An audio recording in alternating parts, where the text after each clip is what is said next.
If we would happen to get Zoom bombed for today, we're going to go ahead and remove those who might be not abiding by Zoom rules, as well as if it would get to be too much of an issue, we will shut this meeting down.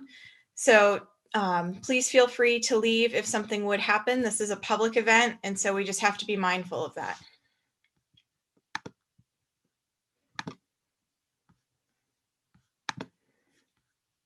I'm going to go ahead and pull up our presentation for today.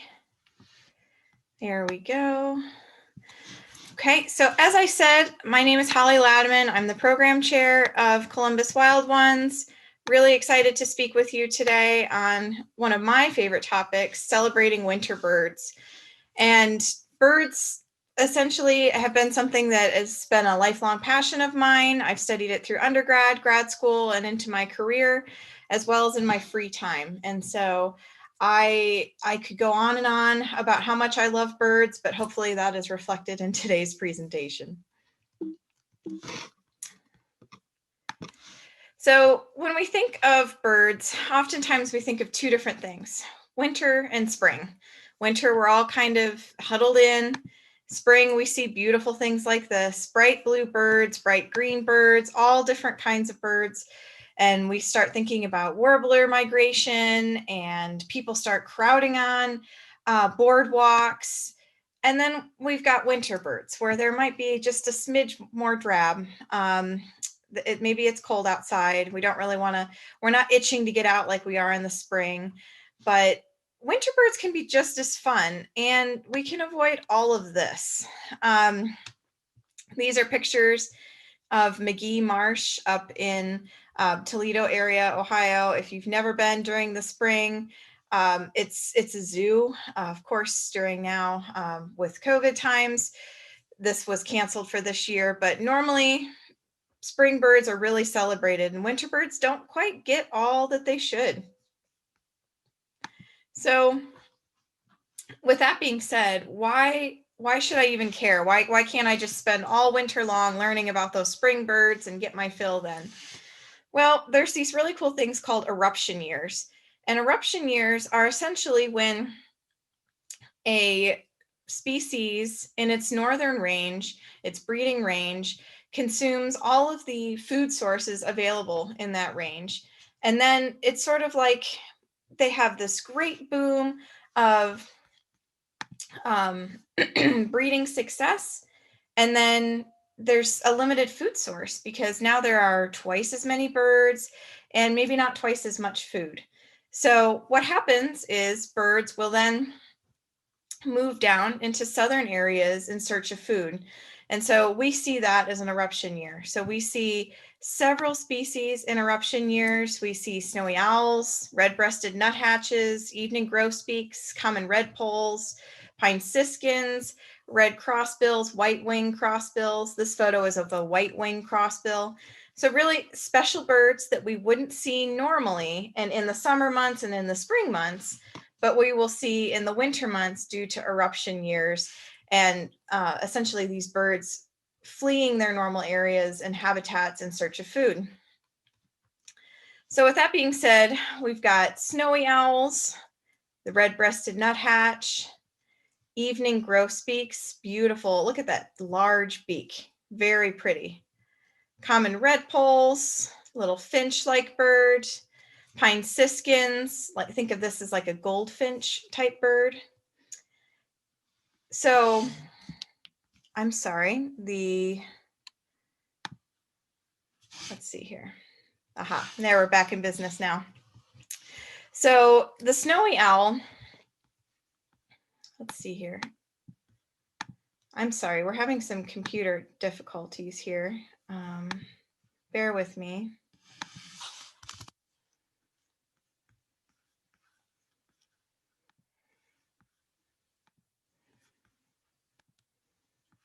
Okay, I think we're back in business now.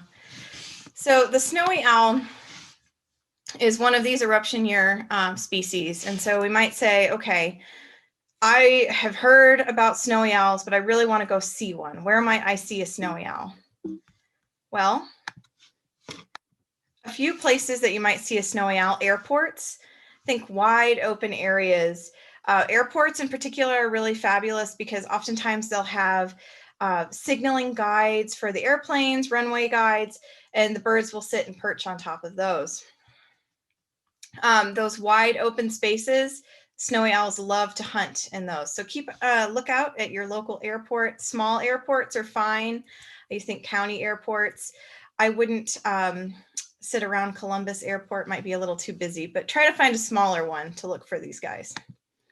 Red-breasted nuthatch. These guys love forests, similar to our white-breasted nuthatch that we have here year-round. Cones, anything that you can find, conifers, anything that would have a pine cone. Suet feeders, they love suet, and they will readily come to your backyard feeder. Evening grosbeak. So this one is very erratic. They often come in flocks. You might, gone today, here today, gone tomorrow kind of aspect. Conifers as well. So really having those cone food sources in your yard or in the areas that you're looking for these. Backyards, they'll readily eat black oil sunflower seed, but I would say it's going to be really erratic. So you might just see it once at your feeder. If you get it more than that, you're pretty lucky. Common redpolls. These guys also have the erotic flocking movements. Again, conifers, fabulous food source. These guys also like seed fields. And when I say by that, I mean prairies. Think of all of those small, tiny finch like seeds that are going to be in a prairie. Your goldfinches love them. These guys are going to love them too. Pine siskin, another finch type bird. Going to really like those open fields as well. Those prairie resources, conifers, they will readily come to a Niger or thistle feeder in your backyard. They like the shrubby aspects because they do flock together and you do see quite a few of them at once. The shrubbiness will sort of offer some more protection. So, okay, now I've got you baited and you want to see some of these birds. So how do I see the snowy owl that everybody's been talking about in Delaware? Well, there's a couple ways.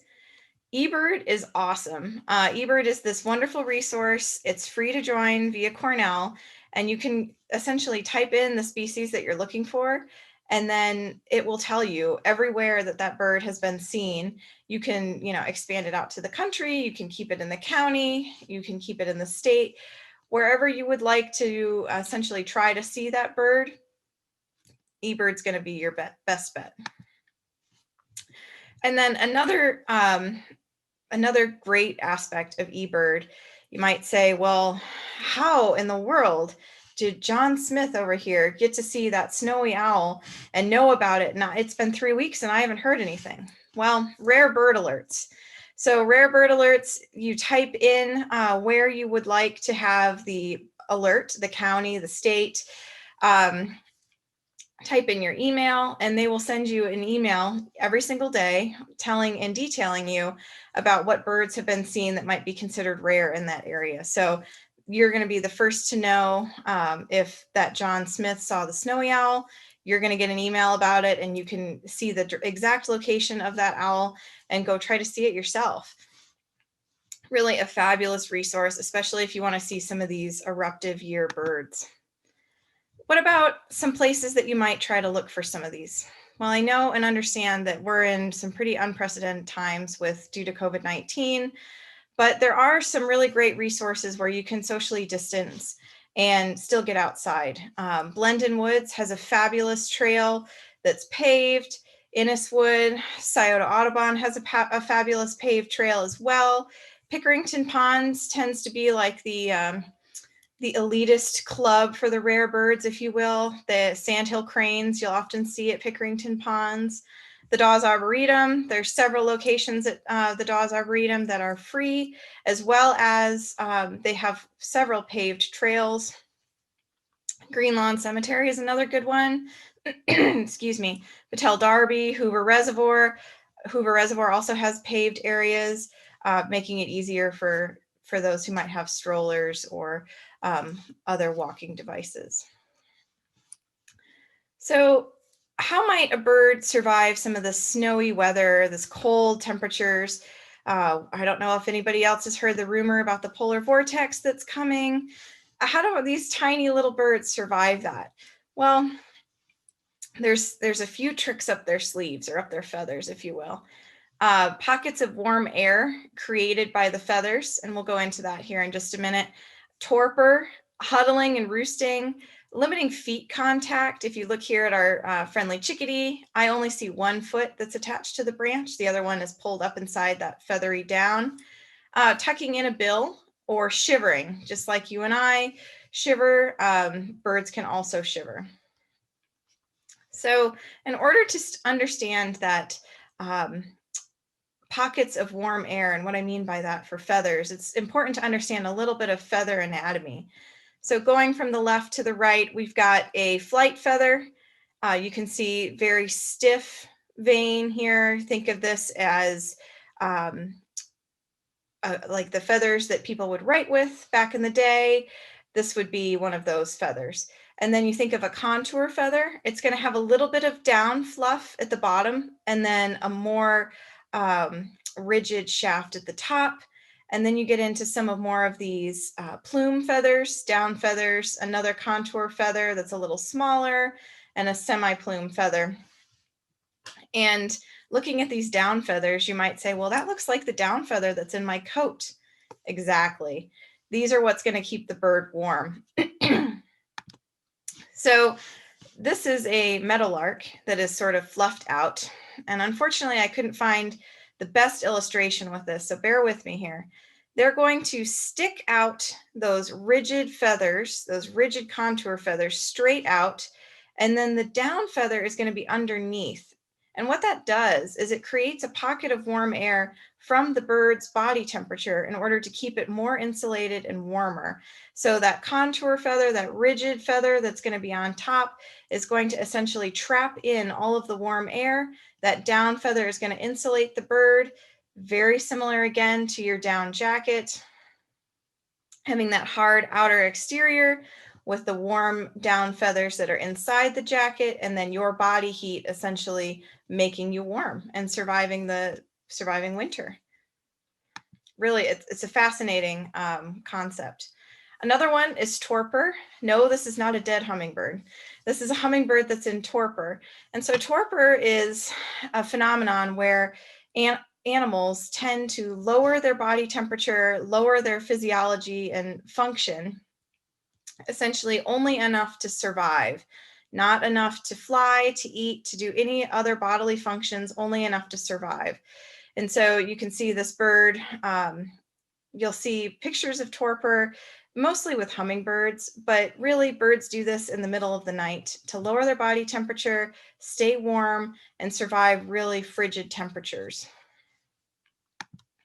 Huddling is another one. Here is some eastern bluebirds that are huddled in a nest box. If you have a nest box in your yard for bluebirds, folks will recommend keeping it up throughout the winter. This is exactly why. Bluebirds will huddle in that nest box to keep warm, all on top of one another. You feel sorry for the one on the bottom, but they're warm. They're probably got the warmest spot. Limiting heat loss, tucking in a foot and a beak to limit that exterior airflow that those extremities are facing. So beaks are tucked in under wings, and a foot is tucked in onto those down feathers. And so really, birds are fabulous and wonderfully to be able to go see them into these areas. But again, we're having some really hard times, and we're all trying to stay and do our best and maybe stay at home more. So how can we bring birds up close that we can see them in our backyard? Well, bird feeders, of course. Bird feeders are fabulous ways to bring the birds close to you. And so I'm going to talk a little bit about some different styles of bird feeders, what might work best, what might you might find a little more challenging. And so going clockwise here, we've got, starting at the upper left, we've got a hopper style feeder. Really a great all-purpose feeder. It's got a wide perch. Perch is really important with feeders because several birds have weak feet, like a cardinal, and they will not land on a tube feeder. They really need a wide perch to land on. Moving right along, we've got a suet feeder. This is a really great design. It has a piece of wood in between the two cakes. Woodpeckers often balance with their back tail feathers, and so that piece of wood offers them some stability while they're feeding. And then we have a tube feeder. Again, these have really tiny perches. It can be a little difficult for some of the bigger birds to land on this. This is going to be more of a chickadee, tufted titmouse, or finch style bird. Next, excuse me, we have an American goldfinch sitting on a Niger feeder here. Niger or thistle seed is a great one for goldfinches, redpolls, like we talked about earlier, pine siskins, house finches, all will readily eat Niger. It can be a little bit more finicky, but it's going to be a more specialist type feeder. Down to the bottom left here, we've got a tray feeder with a weather guard. This is a really great all-purpose feeder, great perch size, great in that you can add as much seed or as little seed as you want, or really change up what you're offering. So you could add in some sunflowers, you could put a suet cake in here, really can do a lot of different things with this, this feeder. And then we have a tray feeder, but it's a tray ground feeder. This is great if you are interested in having mourning doves. If you're lucky enough to live out a little farther west than us, some quail will love this. However, depending on your seed budget, I would really say stay away from this if you have a lot of squirrels in the neighborhood, because they will just sit in there and think that's their own personal pantry and might clean you out of seed much quicker. The last photo here is a peanut feeder. This is essentially a wide chicken wire or hardware cloth mesh that is just wide enough to not let the peanuts come out, but let a bill come in. So a woodpecker, a nuthatch, anything like that might be able to pick in there and pull that nut out. You can offer this with shelled peanuts or unshelled peanuts. So as I was saying, this is one of my favorite feeders, a tray feeder with a weather guard, keeping your seed dry. There's usually a screen at the bottom of this feeder, keeping the water and moisture out, as well as keeping your seeds from molding. Really a fabulous all-around feeder. And then here is another style of basically the same thing, mounted on a pole with of course, a built-in rain guard, so a roof. So how might I clean these feeders? It's really great to have all these feeders, but what about maintenance? Maintenance is really important. We do have several diseases that birds can get from one another visiting feeders, just like you and I. If we all go to the buffet and cough on the food, somebody's going to get sick. So very, very similar concept here. It's really important to make sure that you're cleaning your feeders. We want to use about a 10% bleach solution, 9 parts water, 1 part bleach. Several bottle brushes exist that make tube feeders and cleaning easy. I would say just get some warm water, dunk your feeders in, let them soak for a little bit, and then I like to rinse them 3 times just to make sure that any of that bleach solution has gone off of my feeders. And really, it's going to limit your risk of conjunctivitis. So pink eye in birds is a common problem, as well as salmonella can be another issue.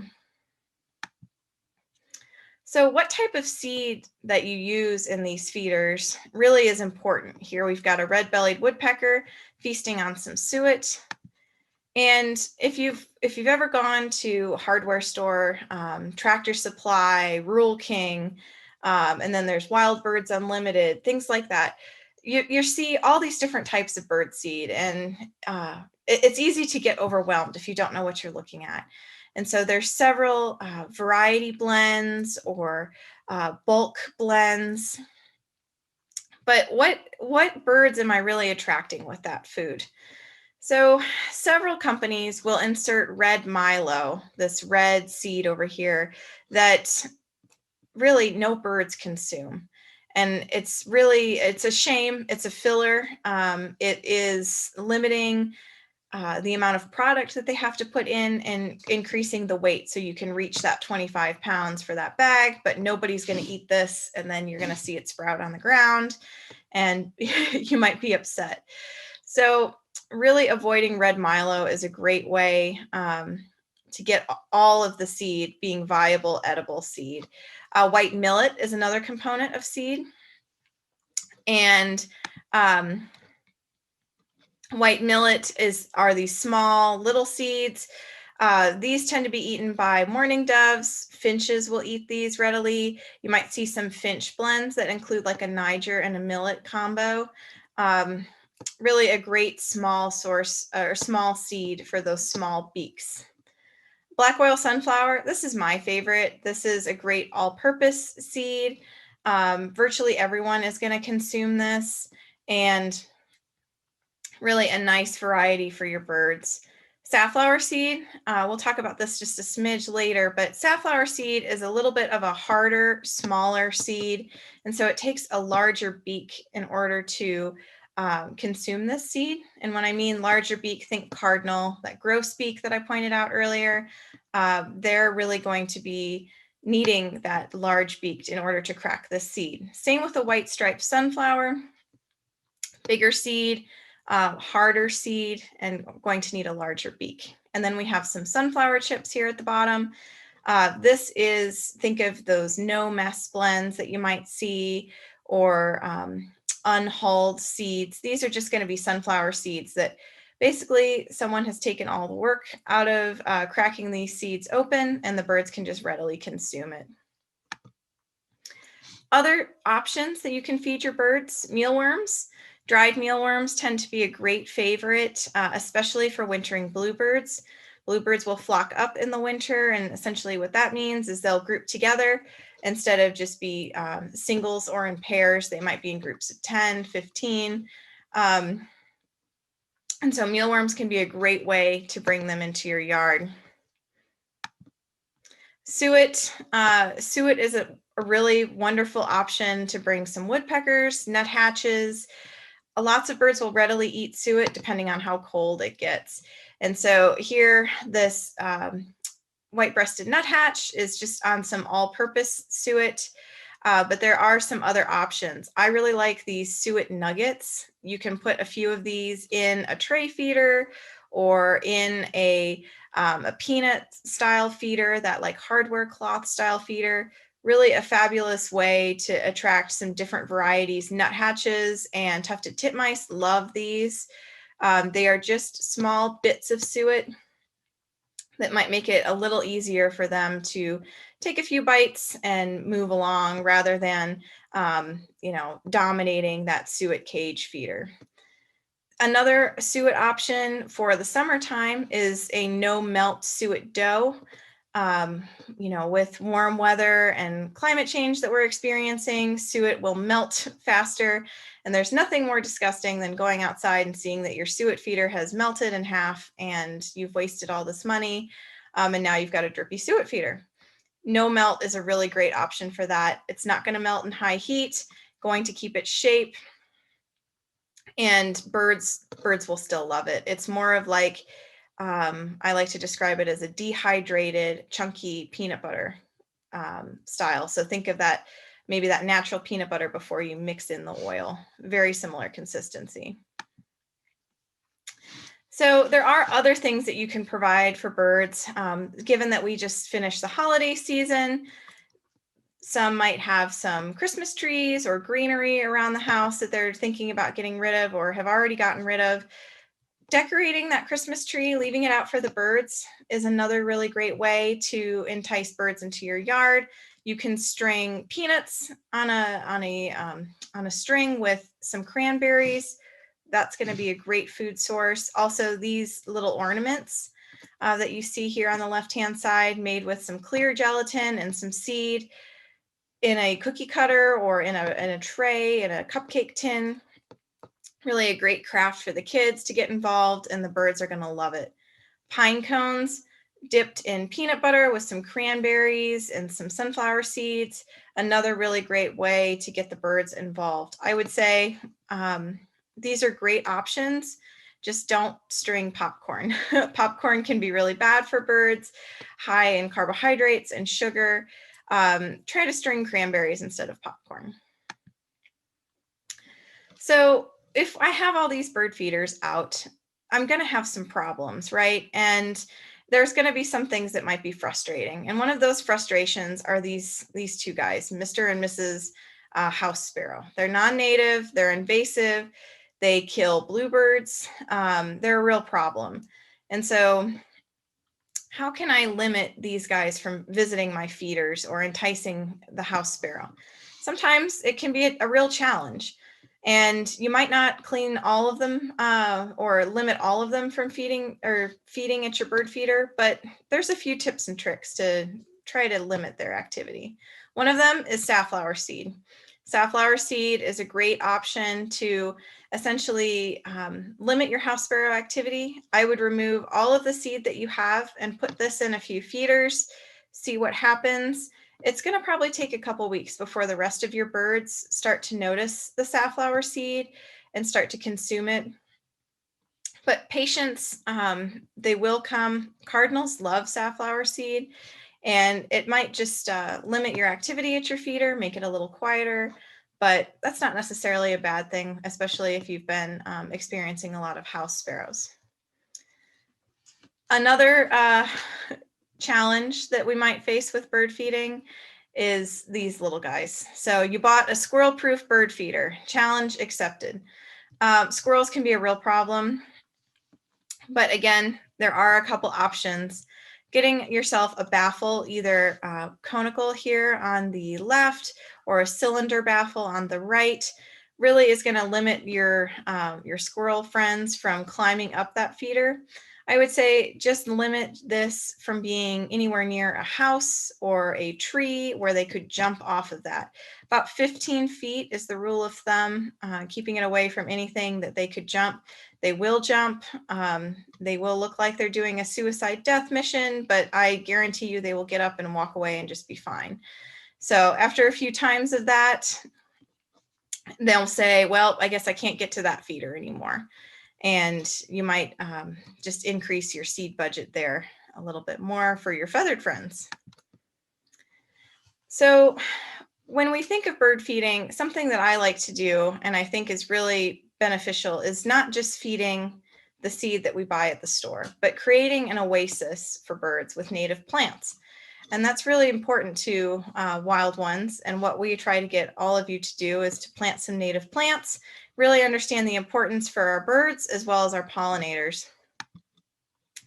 So how do we create this oasis? Well, there are several options. These pole systems, if you've ever been to, again, like a Rural King, Tractor Supply, Wild Birds Unlimited, you might have seen one of these. They can be a great option to offer several different types of feeders in a small area. I would say just try to limit the amount of feeders per area. So the one on the left is a little more spaced out than the one on the right. One on the right's a little more crowded. Birds are territorial, and so you're not going to see a bird sitting on every single bird feeder on the right-hand side. They might just get a little crowded, fighting over resources. I would say space it out. The one on the left does a great job of that, spacing out a little bit, as well as adding a couple poles might be a little more beneficial. And remember, don't put a house here. Birds won't nest where they're going to feed. So this is another great picture of someone's yard that they've got a bird bath here. It looks like they've got a heated bird bath or a little fountain in the center of their bird bath. They've got feeders spread out, but I don't see a lot of native plants here. So let's nativize this. Let's add some bee balm. Let's add some black-eyed Susan, some liatris, some of that blazing star, those purple coneflowers. Let's make this a real habitat for birds and pollinators, as well as leaving these out in the wintertime will increase your food resources for the birds. So they'll have these native plants to consume, the seeds of these to consume, as well as the seeds that you're providing for them. Again, this is a great feeding station. I would say maybe just a smidge crowded. I would spread it out just a little bit, but no native plants. Let's put some native plants in there. And another thing to note, it looks like here we've got a bird bath, and then we've got some plants that are growing shrub-like around the bird bath.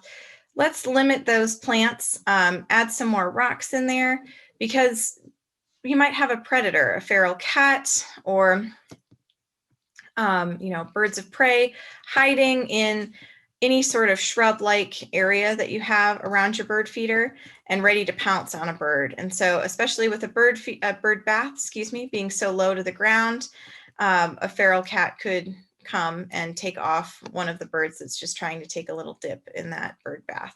So just try to leave that open and clear so that birds can see all of their surroundings. So where might I find some native plants? Well, Natives in Harmony is a great option.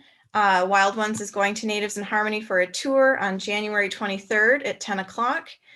We'd love to show you around there. Scioto Gardens is another great one. Friendly people, they will really help you out in picking out your plants, as well as Five Springs Farms, Riverside Nursery, Fern Hollow Farm. Dawes Arboretum has a plant sale twice a year. And if you're looking more for a seed area to start maybe a prairie in your yard, Ernst Conservation is another fabulous resource. Again, really friendly people that'll meet you where you're at and explain what seeds might fit best in your yard. Does anybody have any questions? You can go ahead and type them in the chat. You can unmute yourself and we will do our best to answer. I'm going to go ahead and stop my screen share so I can see all of you and monitor the chat.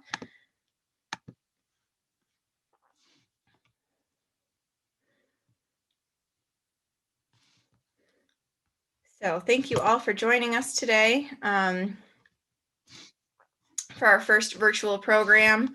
I know that we've all been cooped up a little bit here with the pandemic, and hopefully we can bring some birds closer to you, as well as enjoying them a little better. Okay, what about baffles on the poles? Yes, absolutely. You can put that baffle on a bird box, a bluebird box, to limit mammalian predators into that box, as well as putting it on a like a shepherd's hook or those pole systems that I showed earlier, putting a baffle on that to limit any sort of mammalian predator or squirrel. What suggestions do you have about cleaning suet feeders? Warm water and lots of it. I would say get yourself a 5-gallon bucket and get some warm water and just kind of soak it. I know it's going to be gross, but they're really sticky. And so you got to break down some of that suet. And I would say if you're having a lot of issues with suet, it might be because it's melting on there. And I would try to switch to a no melt suet dough and see if that gives you better response. And you might not have to clean it quite as much. Also, before you stick it in that warm thing of water, maybe try to brush it off a little bit on some grass or on a paper towel just to break down some of that stickiness. How far should a bird house be from a bird feeder? I would say, oh boy, that can be challenging. 10 to 15 feet is a good idea. Really, as far as you can put them away from each other is going to be better, just because having a bird house next to a bird feeder, again, competition, mama bird's going to want to protect her babies. Everybody's coming to the local feeding spot, and they're really going to want to make sure that those babies are safe. So they're not going to want to nest there. So I would say limit it as much as you can.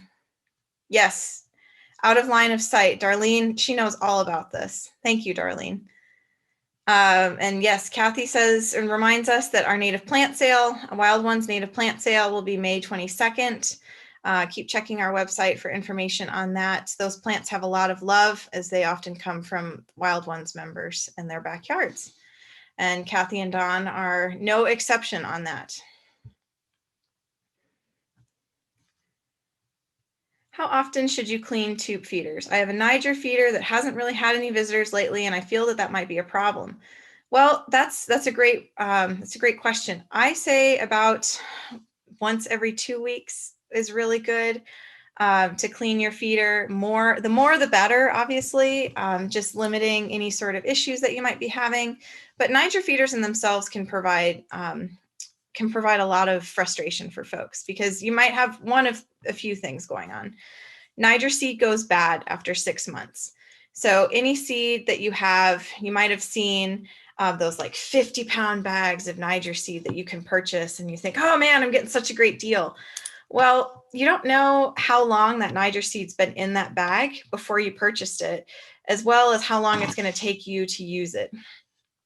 Niger seed is an oil-based seed, and so the oil can dry out, and so then the birds won't come to it as readily, and so they'll see it as a bad seed. Niger seed also, goldfinches will not feed on the feeder if the feeder is half empty. They want a full feeder. They want that glass half full kind of view, and they can be very picky and say, well, doesn't look like they're gonna fill this. I'm just not gonna eat here today. It really has to do with the lights and the cones and rods in their eyes that the seed is reflecting to them. But I would say try to keep your feeder as full as possible. Top it off with seed. Keep it clean. Make sure that you're getting fresh Niger, and try that. I would say that's a first resort after cleaning your feeder. Lots of places will have, like co-ops will let you know when the seed was packaged and give you a date, and then you can count 6 months after that and see about an expiration date. I would start with a small 5-pound bag and see if that resolves your issues, and try to just keep it topped off. Goldfinches go in ebbs and flows though as well. So sometimes there might be a lot, sometimes there might not be hardly any. So I hope that's helpful.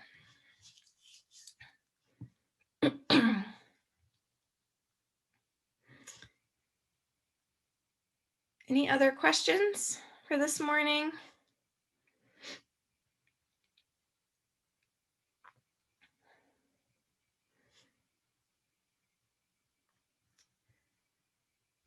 Well, if there's no other questions, thank you so much for joining us today for our first virtual program. We hope that you were encouraged and learned some wonderful facts today, as well as getting those birds closer to you as we navigate this sort of being inside a little bit more, as well as getting out and doing some socially distant birding. Always important to get out and get a walk outside. So thank you so much for joining us. And we hope to see you January 23rd at Natives in Harmony. Feel free to check out our website, Wild Ones Columbus, and you'll find out all of our programs for the year. And we hope that we can see you in person a little bit more this year and get together and share our love for native flora and fauna. Have a wonderful afternoon, everyone, and thank you so much for joining us.